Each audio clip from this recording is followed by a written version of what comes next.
savādi no atcerēties to visu, kam reiz ticēt spēju, kā steidzos dzīvi panākt ātrāk un domāju, vēl visu spēšu. Es gāju tur, kur sirds mani veda, pārāk sevi netiesājot, un ja kaut kur man neizdevās, es vienkārši dzīvi redzēju citādi. Es negribēju citu sāpes, nevienam ļaunu nenovēlēju. Es vienkārši ticēju dzīvei, kas māca ceļu izvēlēties. Un ja kādu sāpināju nejauši, arī pats tanī laikā sāpēju. Mēs visi izaugam ne dienā, bet pamazām, soli pa solim. Nebaidies būt nepilnīgs, nebaidies kļūdīties ar sirdi.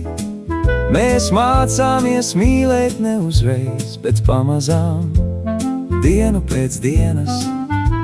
Un ja nu esi kļuvis gudrāks, neesi bargs pret sevi vakardienas, tu vienkārši dzīvoji, kā mācēji, un klausījies savai sirdī.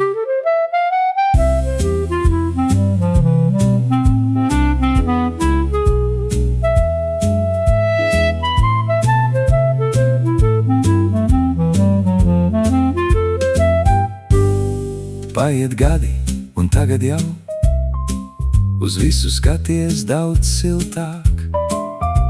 Kur agrāk redzēji vien sāpes, tagad viss šķiet saprotamāks. Un klusumā tu saproti bez skaļiem vārdiem un taisnošanās. Cilvēks dvēselē izaug ne no pārmetumiem, no mīlestības.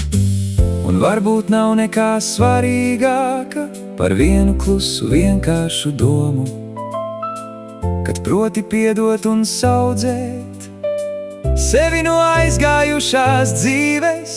Ne tāpēc, ka biji vājš, ne tāpēc, ka kļūdījies, bet tāpēc, ka vienkārši centies dzīvot un būt kādam mīlēts. Un tagad es uz dzīvi skatos daudz mierīgāk un maigāk. Mums visiem reizēm pietrūkst siltuma sev vakardienas.